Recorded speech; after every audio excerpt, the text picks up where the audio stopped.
let me get started here. So this was the last example we did at the end of last class, and we introduced the concept of a normal line, which is just like a tangent line at a point. So here we have a tangent line, except the normal line is perpendicular to the tangent line. So the slope of the normal line would be -1 over f prime of a. So right now the normal line is a little bit random, but motion in 2 dimensions can be explained by the interaction of forces in the normal and tangential direction. And this idea will be continued in Calc 3, where you'll study motion in 3 dimensions. And that'll involve a tangential component, a normal component, and a third component called a binormal component. And you'll learn all about that in Calc 3. So I wanted to end this section here before we went on to the product rule and quotient rule with this problem on total distance. This is a derivative problem really at the end of the day that's being disguised as a total distance problem. So here it says, suppose the position of an object at t seconds is given by s of t equals, and there's this polynomial in the variable t. So the first question says, find the velocity at time t. And so that's why I say this is, to me, a derivative problem, because we know that the velocity is the derivative of the position function. So this is essentially, to me, a derivative problem. Part B says, when is the particle at rest? So that's another way of just saying, when is the velocity equal to 0? And part C asks about the total distance traveled. So that's another reason I want to do this example, because I want to talk about the concept of total distance. I believe we've talked about it before, but I want to mention it again. And then finally, part D was another derivative problem to find the acceleration. So as I mentioned, when we're asked to find the velocity, that's really code.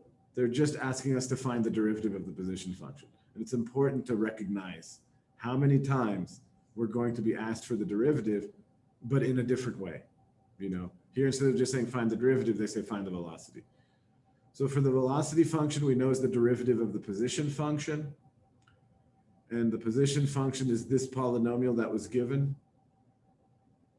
And so now I want to remind you, last time we were given the power rule, which says the derivative of variable x raised to some number n equals n times x raised to the n minus 1. That's what's known as the power rule. So here, we don't have the variable x. Here we have the variable t, which is fine. And we have t to the n. And so we're going to use the same power rule, but just use the variable t.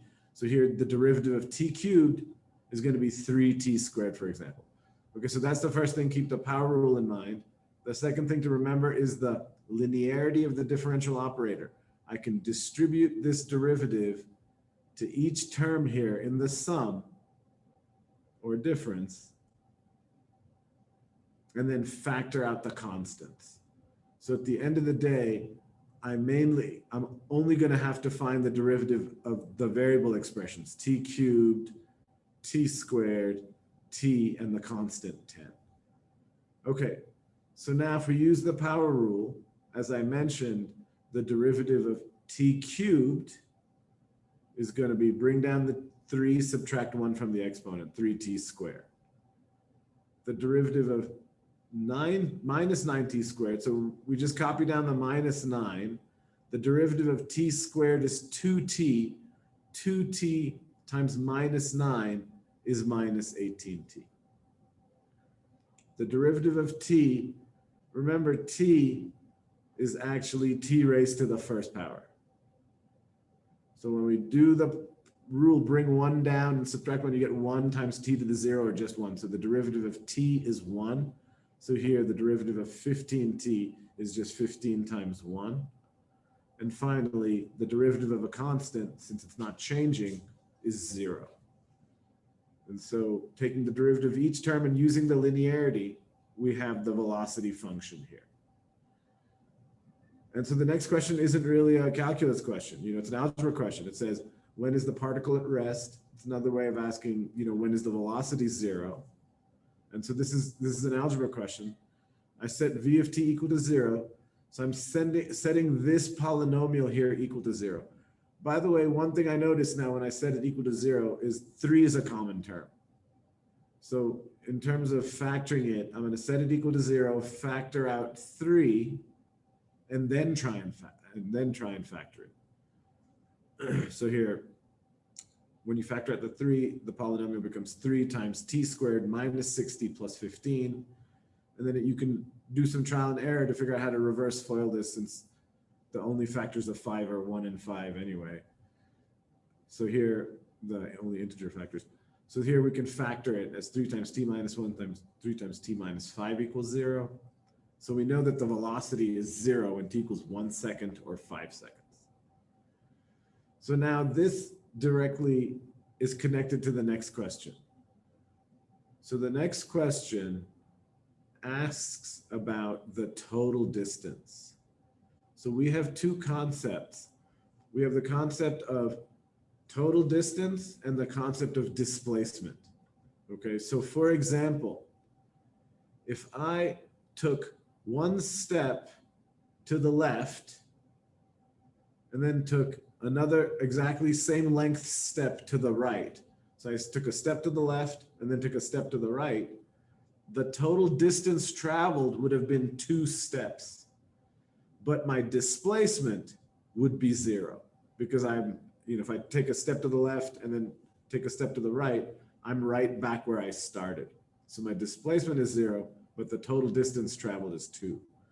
So here we want to keep track of when the object is moving to the right and when it's moving to the left to figure out the total distance.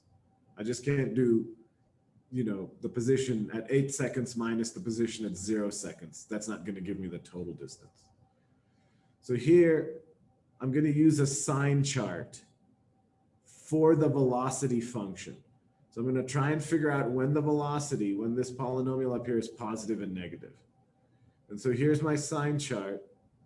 The 0 and the 5, those are the roots of the velocity function. That's where the velocity function is equal to 0. The 0 and the 8, well, that's from the problem here. Here we're told we need to find the distance traveled in the first 8 seconds. So the 8 has been given in the problem. And of course, since t is time, it has to be greater than 0, right? Greater than or equal to 0. So because t is time, I have the 0 here. And now I'm plugging in. I'm plugging in numbers into the velocity function. So into this function here, the factored version is the best to plug into to figure out when it's positive or negative. So between 0 and 1, I plugged in a 0.5. I plugged in a 0.5 for t. And you see the first term is negative, 0.5 minus 1. And the second term, 0.5 minus 5, is negative.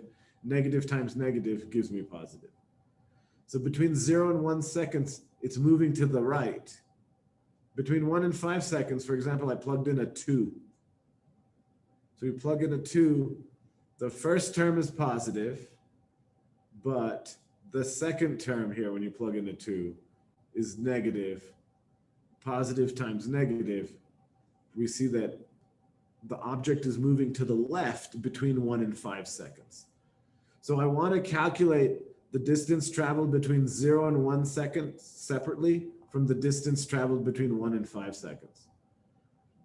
And then finally here, by plugging in, we can show that between 5 and 8 seconds, the velocity is positive, so it's moving to the right. And so here's a little diagram to show the motion. And so here you should be careful. The point is just moving back and forth. So here, the point moves to the right for 1 second, and then it turns around and moves to the left for 4 seconds, and then it turns around and moves to the right for 3 seconds. And the total distance we're looking for is the length of each of those different colored arrows. The red arrow, each of these arrows, that pink arrow on top, this green arrow right here, and the red arrow. I want the length of each of those and add those up to find the total distance. So here, this staggered diagram shows, between 0 and 1, it travels that distance. Between 1 and 5, it travels that distance. Between 5 and 8, it travels that distance. And so to actually calculate those values, we use the position function. So for this leg between 0 and 1, I'm calculating the distance traveled. And I'm using an absolute value because the distance should be positive. And then as you can see for the second leg here, for this portion between 1 and 5 seconds, I'm calculating the total distance right here. And then finally for the third leg between 5 and 8 seconds, we calculate the distance between 5 and 8 seconds is right here. And I'm plugging into this position function, right? And so then you do some algebra, and I'll let you check my math, but these are the numbers I got. So finally I get the total distance traveled would be 120 feet. The displacement would be S of 8 minus S of 0.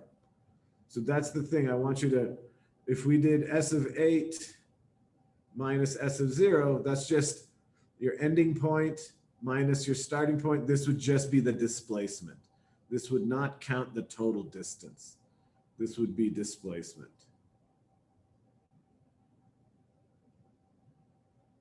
Okay. So the final part of this question asks for the acceleration. There's an M in here somewhere. Displacement. The final part of this question asks for the acceleration. And again, this is a derivative problem. We know, or a higher derivative problem, however you want to think of it. We know the acceleration is the first derivative of velocity, or you can think of acceleration as the second derivative of the position function. Either way, it's just a derivative problem. So here, I'm taking the derivative of the velocity function, which I found in part A.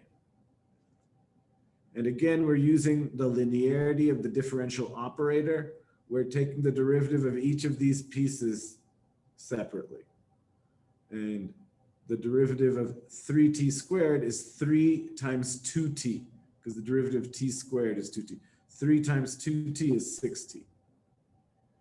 The derivative of negative 18t is just negative 18 times 1, or just negative 18. And finally, the derivative of plus 15 is 0, so I didn't even write that down. So yeah, just practicing derivatives and also the concept of total distance here versus displacement, and how to find those points where the point is turning around, where the particle is turning around, we can use the velocity. So that ends section 2.3. And so now I want to talk about the product rule and quotient rule, which are, extremely important differentiation rules moving forward. So product rule and quotient rule, that's like the language of calculus. You're going to use product rule and quotient rule in every math class that you take now. Calc 2, Calc 3, differential equations, matrix methods, computational methods, so on and so forth, they're going to use. Okay, so the product rule is for differentiation. That's the first thing. And it's a rule for how we take the derivative of a product. So if I have a product of functions f times g, where we're assuming f and g are both differentiable, then the derivative of f times g is f prime times g, the derivative of the first times the second, plus the derivative of the second function times the first. And it doesn't matter which we refer to as the first or the second. It's just the pattern is, in a product, you take the derivative of one of them, just copy down the other, plus then the derivative of the other one times the first function. So that's just a kind of a general pattern.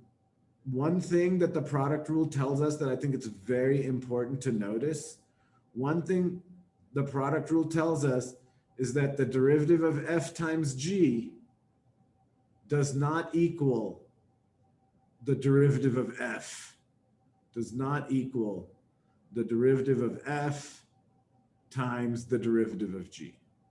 That is really important to realize here, that if you're taking the derivative of a product, we can't just put the derivative on each term. There's no linearity across products. This prime, I can't just distribute it to each function. That's a perfectly natural thing to try, but the math tells us it's wrong. Okay, so it's just not true that the derivative of the product is the product of the derivatives. So very quickly, I want to do the proof. You don't need to know the proof. You're not responsible for the proof. I just didn't want to give you the formula without motivating it somehow. So here, if you can follow some of the steps, that'd be great. As I said, you're not responsible for it. This starts with the limit definition. So here, we're thinking of f times g as a single function. Think of that as one function, f times g. So we're evaluating this single function at x plus h. So we're taking this expression, replacing the x's with x plus h. That's what this is. So that's the function at x plus h minus the function at x divided by h. This is exactly our definition of the derivative. So now there's a trick here. So here I'm going to put a term in between. So here I moved this term here, this minus f of x, I moved it to the end. And right in between here, I'm going to subtract and add a special term, okay? So the special term we're subtracting and adding is f of x times g of x plus h. I'm subtracting it here, and then I'm adding it right back in so that the cumulative effect is nothing. We haven't changed anything. At the end, these two will cancel each other out, and we haven't changed anything. So now a couple of questions. One, why are we doing this? Because it works. Question number two, how did I know to do this? Because I looked in the textbook and looked up the proof where it's published. Question number three, you as the student, how would you ever come up with this? You probably wouldn't, not in 2 minutes or 5 minutes. This is deep stuff. If it's a proof that's published in a textbook, then it's not easy. So this is not trivial. This is not something we could easily come up with on our own. Someone figured this out, and that person was very smart, but the person that was even smarter was the person who wrote it down, and then wrote it down again and wrote it down again so that we have it here as collective human knowledge, okay? So this trick, the subtracting and the adding, is not obvious, and someone figured that out and someone wrote it down, okay? And now I'm using it because I looked it up in the textbook, and that's what works, okay? So just follow the math. Just here, we're really just trying to follow the math. That's a common thing to do in math, just to see when someone discovers something special, to look at their proof and learn about it. It's just like in a computer game, if you figure out how to get past the level, then that's just how you get past the level, you know? It's just, that's how you do it, and other people learn how to do it that way. So here, the next trick now is to break this fraction into two terms. So I want to group these terms together as one fraction, f of x plus h times g of x plus h minus f of x times g of x plus h. I want to group those as a single fraction and then factor out the common term. So here, g of x plus h is a common term. So I'm going to break this up as two fractions and then factor out this common term. The other fraction are the remaining terms. So the second fraction will be all of these terms as a second fraction. And again, here, there's a common term of f of x that appears in both that I'm gonna factor out. Okay, so here we go. I'm gonna break it up into two fractions. Here's the first fraction. And this common term right here, the g of x plus h, I factored out. And then I put everything over the denominator, h. And now the second fraction. So here's the second fraction. Here, the common term is f of x that I factored out. And once again, I put everything over the common denominator of h. So I've broken it up into two fractions. And so now why? You know, why do all this? I said because it works. What works? Let me show you now. It's like magic. When we send h to 0, if you look at this expression, this is exactly the difference quotient for f. If you take the limit of that expression as h goes to 0, this entire term converges to its derivative. This will go to f prime of x. Here, when h goes to 0, this entire thing will go to g of x. Copy down the plus. Here, f of x, the limit only cares about the letter h. There's no h in f of x, so I just copy down f of x.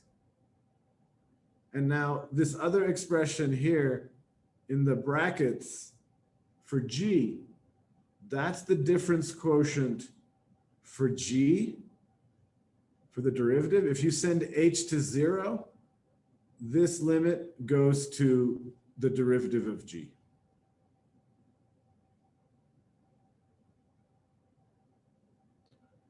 And so that's what we do. We send the limit, and you get, as I said, this term goes to f prime right here. This term goes to g. And similarly with the other terms, the f of x just stays, copy the f of x, it has no h variable in it. And this whole thing, that goes to g prime.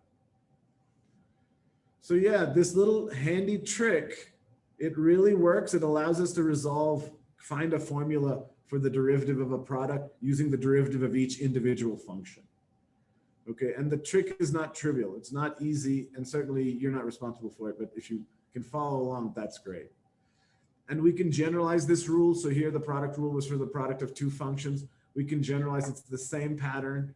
So for the product of three functions, it's always going to be the derivative of one of the functions times the derivative of the other two. And then it just cycles through, right? So here it's the derivative of the second function times the other two. And then for this last one, it's the derivative of the third function times the other two. So we're just kind of traveling down the functions, so I've got derivative of the first times the other two plus derivative of the second times the other two plus derivative of the third function times the other two. And it would go on for four functions, derivative of the first times the other three, derivative of the second times the other three, plus the derivative of the second times the other three, plus the derivative of the third times the other three, plus the derivative of q of x times the other three functions. It's just the same pattern. You can extend it for any number. So having shown you the proof, at the end of the day, the proof doesn't matter. At the end of the day, I want you to memorize the product rule. What I want you to memorize is when we're doing a derivative and we're trying to find the derivative of a product of functions, we need to use the product rule. Not that the derivative of a product is the product of the derivatives. So yeah, so now we have to practice. So here, find the derivative of y equal to quantity x squared plus 1 times the cosine of x. What I really want you to think is, number one, this is a derivative problem, not a limit problem, not an integral problem. Number two, I'm trying to find the derivative of a product of functions. Here's x squared plus 1 times cosine x. It's really important that you identify this as a product of functions. And so for a product of functions, for the derivative, I'm going to use a product rule. If you want to make it look like the formula, you can think of f of x as being x squared plus 1 and g of x as being cosine of x. It doesn't matter. It doesn't matter which you call the first function and which you call the second, as long as we follow the rule. So now I'm going to take the derivative of this product. I'm going to use the rule, right? So I need to do derivative of the first function, which I haven't done the derivative here. I'm just indicating my intent. Derivative of the first times the second plus the first function times the derivative of the second. So I haven't actually done any derivatives yet, but I will right now. So, okay, for derivative of x squared plus 1, this is a sum. Here I can distribute the derivative. Derivative of x squared, that's in the form x to the n. So the derivative is nx to the n minus 1. So here the derivative of x squared will just be 2x. And the derivative of 1 will be 0. So you have 2x plus 0 times cosine of x plus x squared plus 1. And now you remember the derivative of cosine is negative sine, which I have right below.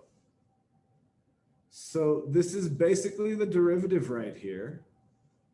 As far as finding the derivative goes, that's the derivative. The only other thing we want to do is clean it up a little bit, do any algebra that should be done, combine any like terms. So here, 2x plus 0, I'm just going to write that as 2x. And this minus sign here, I'm going to pull this and put it right in front here in between the two. So my final answer here I end up with is the derivative is 2x cosine x minus quantity x squared plus 1 times sine x. So, don't forget the parentheses there. So here, it's about recognizing, number one, this is a derivative problem. Number two, I'm trying to find the derivative of a product, so we have to use product rule. And then, of course, you need to know product rule, and you need to know your individual derivative formulas, like the power rule, derivative of cosine, sine. So the next problem, again, asking for a derivative, but here it's a product of 3 functions. So I wanted to show you an example of that. Again, the main things for you is really important is to identify this as being a derivative problem, as opposed to a limit problem or integration problem. And then to say, aha, I'm trying to find the derivative of a product. So I need to use the product rule. So first thing I do is rewrite the square root of x here, positive square root of x as x to the 1/2. Because we have a rule for something in the form x to the n.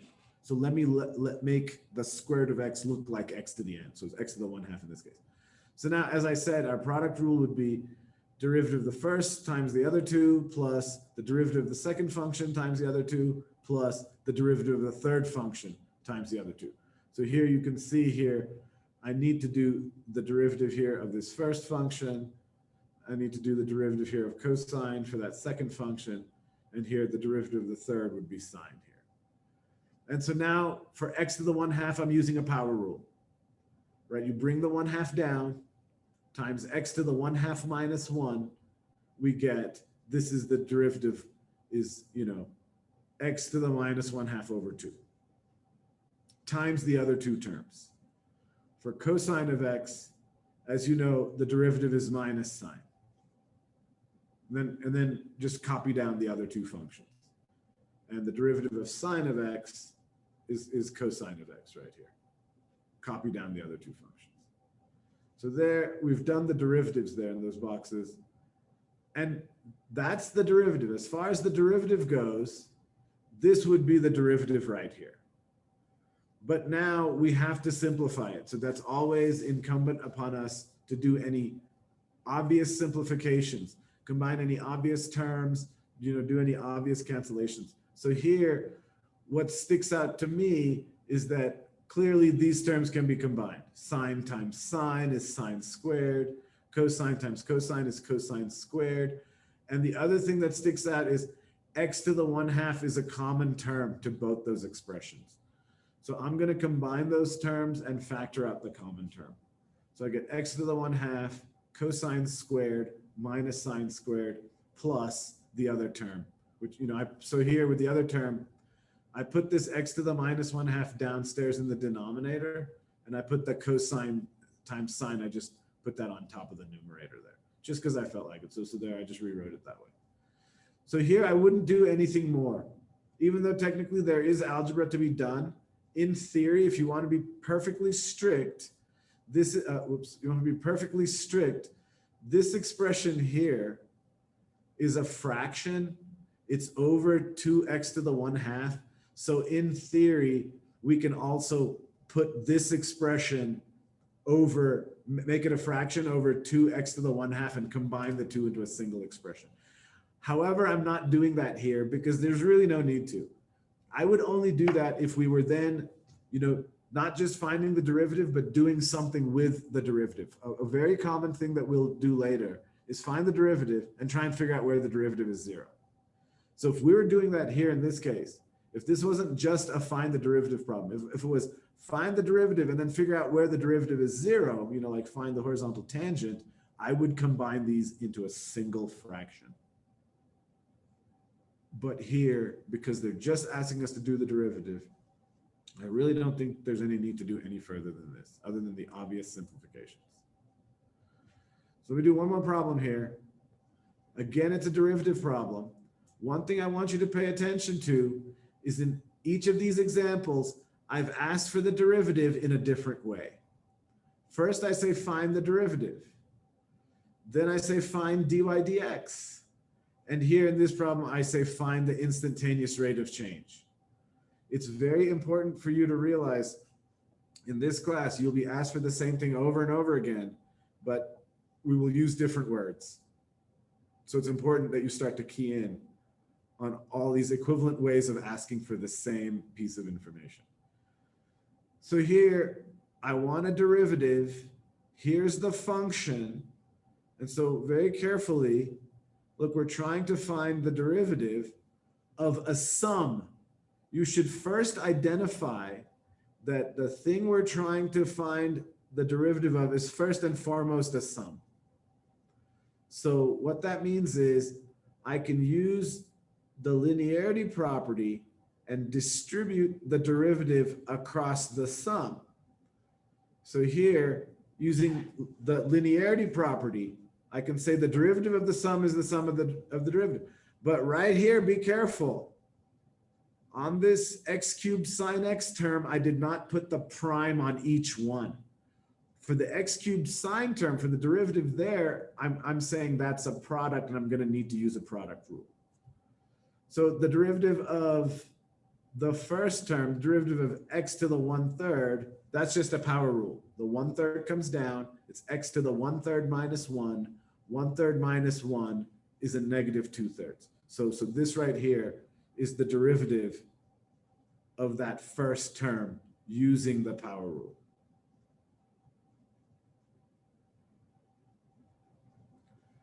Now, this sum here, so these two terms, you should see these two terms as kind of being related. That's the product rule. That's the product rule. So here I did derivative of x cubed, which is 3x squared, times sine x, plus the derivative of sine x, which is cosine x, times the x cubed. So here I distribute the derivative across the sum, but here for the product, I have to be careful and use a product rule. So now you're saying, well, this is great if life was nothing but products. There's also, Sujit, a thing called quotients. And so, all right, hold your horses, I got you. There's a quotient rule. So again, you know, it's kind of a messy rule, and I'm going to ask you to memorize it. So we're trying to find the derivative of a quotient. So right away, I want you to realize the quotient rule is telling us that the derivative of a quotient does not equal the quotient of the derivatives. To find the derivative of f over g, I don't just do f prime over g prime. That's the first thing the quotient rule is telling us, that, you know, this is too easy. This is not true. So when we're doing a quotient rule, trying to find a derivative, you have to know there's a special rule for it. Okay, very quickly here, let me just run through the proof. You're not responsible for it, but I just want to show you where it comes from. It comes from the product rule.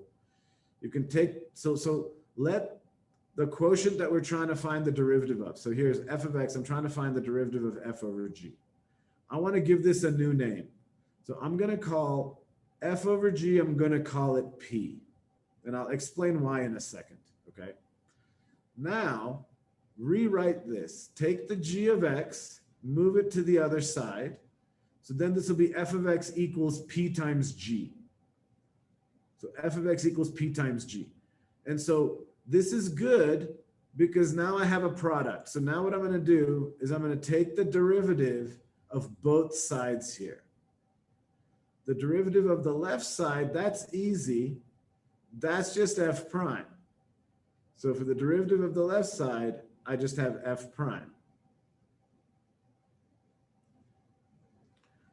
The derivative of the right side, because it's a product, I do this product rule. So this whole expression here is just a product rule applied to p times g. You have derivative of the first is p prime times g plus p times the derivative of the second, which is g prime.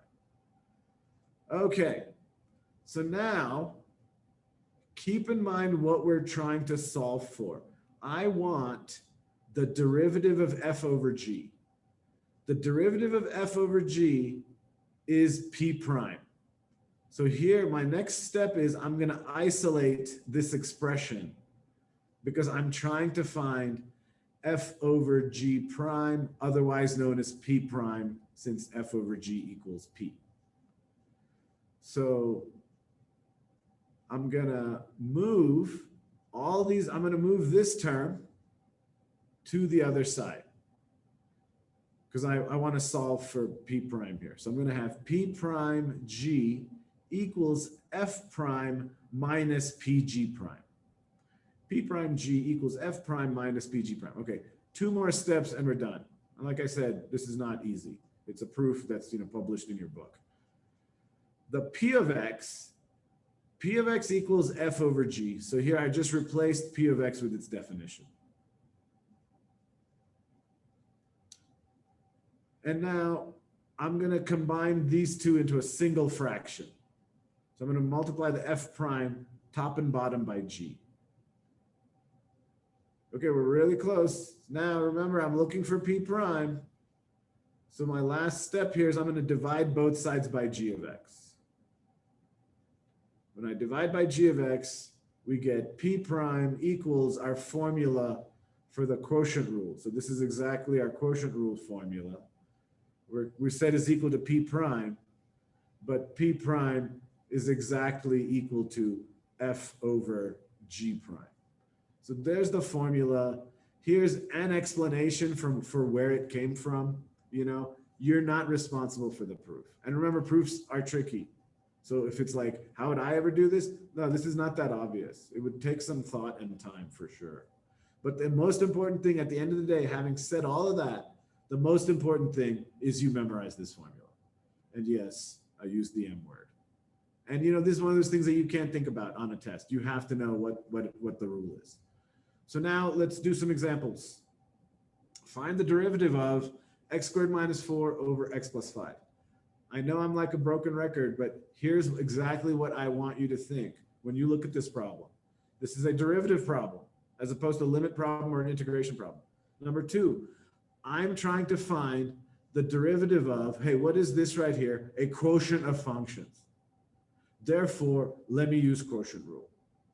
So now for quotient rule, I've memorized quotient rule.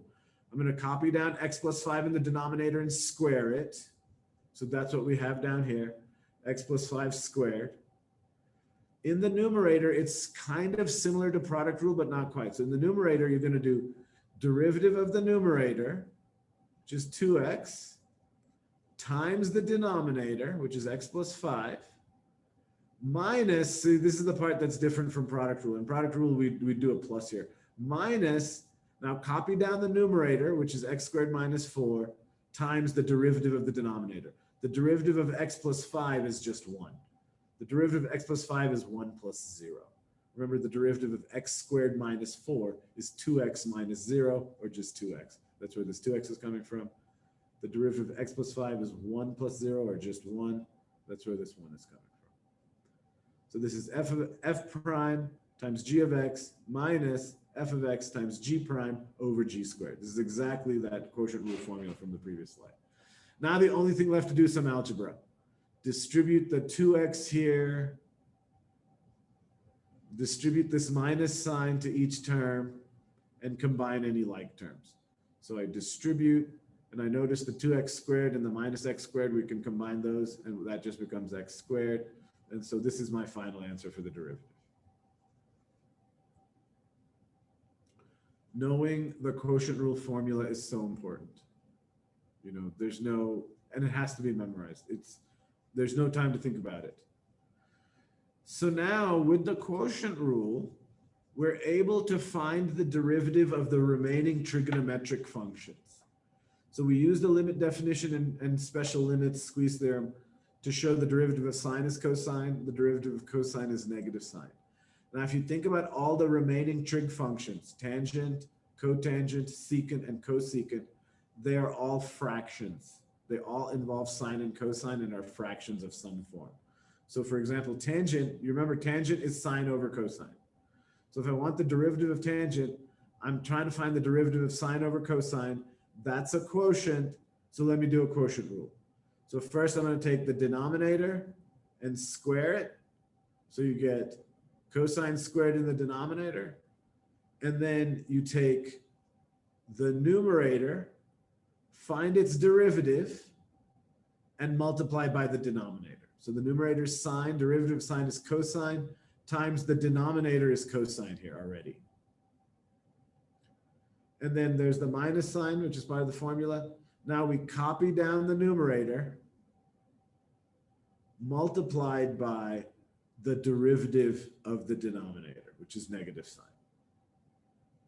And so here, if we do the algebra, you get cosine squared plus sine squared over cosine squared. As you know, cosine squared plus sine squared, according to the Pythagorean theorem, is equal to 1. And here, 1 over cosine squared is, technically speaking, this is the derivative of tangent, but we use the identities and rewrite it as secant squared. So typically, we memorize that the derivative of tangent is secant squared. And even though you could do it with a quotient rule, you should ultimately have it memorized. So these basic functions, you know, we can't think about how do I find the derivative, what's the derivative. So for cosecant, I decided to do cosecant, you know, so you would do cotangent the same way. Cotangent is cosine over sine. So cosecant and secant, you do the same way. So cosecant, as you remember, is 1 over sine. And 1 over sine is a fraction. A fraction. It's a quotient. I mean, it is a fraction also. It's a quotient. So for the derivative, I'm doing quotient rule. So I square the denominator. That's always, for me, that's always my first move. I square the denominator.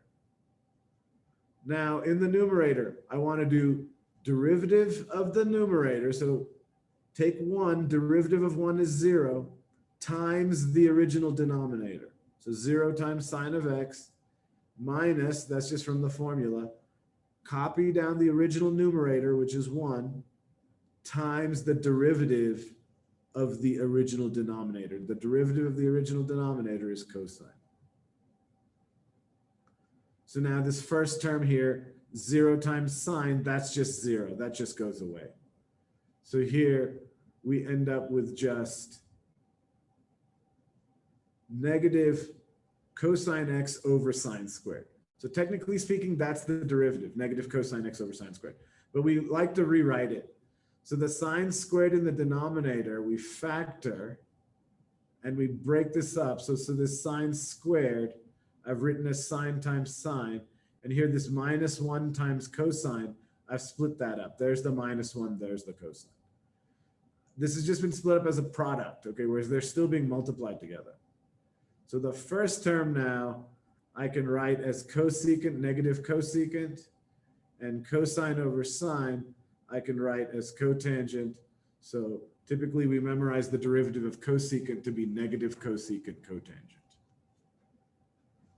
So yeah, so in the same way, I can find the derivative of cotangent, and I can find the derivative of secant. So here are all the derivatives of the 6 trigonometric functions, all in one place. The derivative of sine is cosine, the derivative of secant is secant tan, the derivative of tangent is secant squared. The derivative of cosine is negative sine, the derivative of cosecant is negative cosecant cotangent, and the derivative of cotangent is negative cosecant squared. There's sort of a pattern, you know?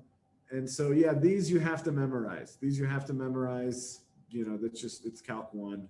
This is where we learn these things. And you'll use these derivatives in Calc 2, Calc 3, differential equations, you know, all throughout your mathematics career. So here I now do sort of an artificial problem just to practice using the derivative. And, you know, this tangent line problem is a very important problem. So I also want to do just a tangent line equation of the tangent line problem. So find the equation of the tangent line to the function secant of x at the point x equal to pi over 4. So first, we must know the equation of a tangent line. So the equation of a tangent line is y equals f of a plus f prime of a times x minus a, where in this case, a equals pi over 4. So I need to now find f of pi over 4, and I need to find f prime of pi over 4. So f of pi over 4 is easy. I can just plug in to the function. F of pi over 4 is the secant of pi over 4.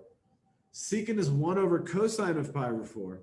Cosine of pi over 4 is root 2 over 2, and I'm taking the reciprocal of that. So secant of pi over 4 is 2 over root 2, or just root 2.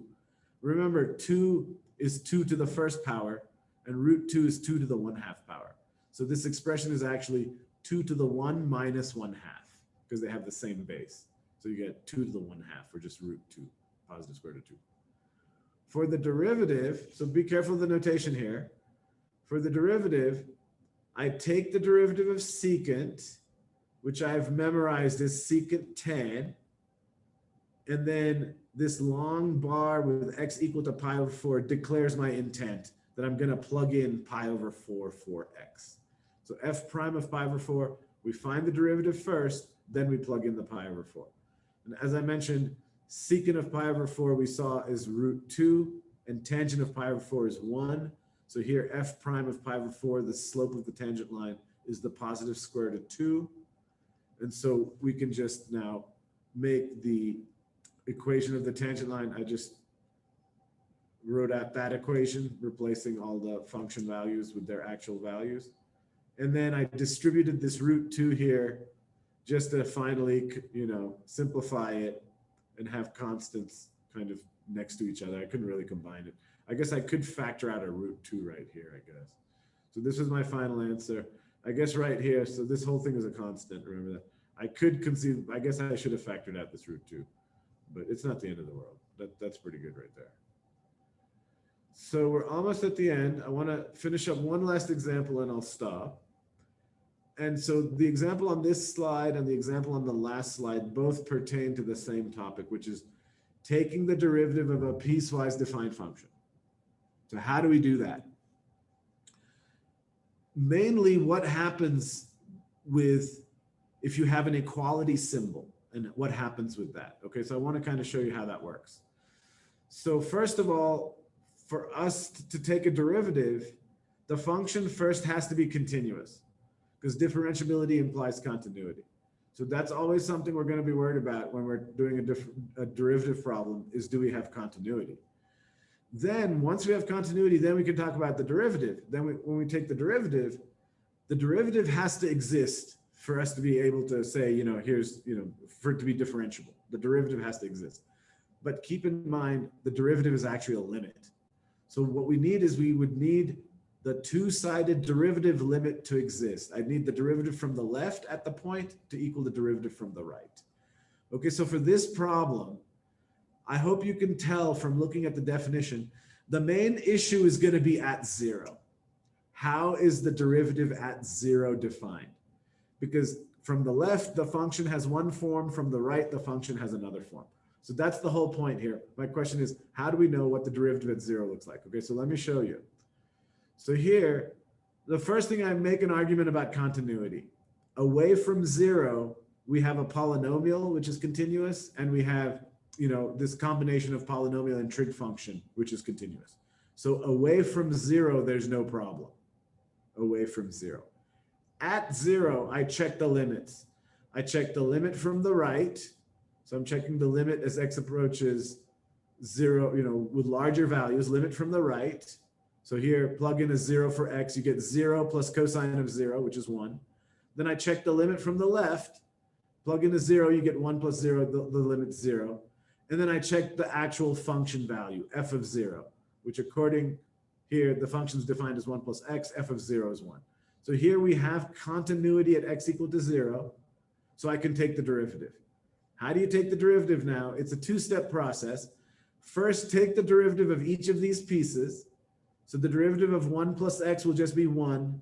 The derivative of x plus cosine x will be 1 plus minus sine x. And the second step is we need to check if the derivative from the left and the right are equal. This equal symbol here that's written here, this gets written second after we check. So my first step, I take the derivative, I don't copy down the equal. Now I'm checking that the derivative from the left and right of 0 are equal. The derivative from the left at 0 is 1. The derivative from the right, as x approaches 0, so if I plug in a 0 here, I get 1 minus 0. The derivative from the left and the right here are both equal to 1 in this case.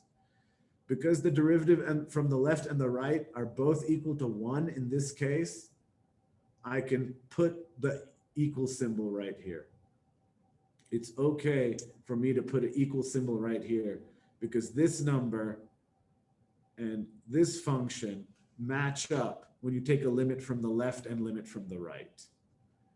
If for some reason, instead of a 1 here, if for some reason I had a 2 up here and not a 1, so instead of a 1, suppose I had a 2 right here, and I'll stop in 1 second here, then I would not put this equal sign right here. If the derivative, for whatever reason, happened to be a 2, not a 1, then this would be my derivative, with the x strictly less than 0. No equal symbol here. If the derivatives were not the same, if this was a 2. But in this case, we're good. It's not a 2, it's a 1. And the limit of this as x approaches 0 from the right is also 1. They are equal, so no problem. I put the equal symbol here. So, and I make a comment here, because of the equality, I put that equal symbol here. So this is the next example I'll do next time. I'll show you where the derivative from the left and right will not be equal, so I won't be able to put the equal symbol there. And so I'll let you read that, but I will continue that next time.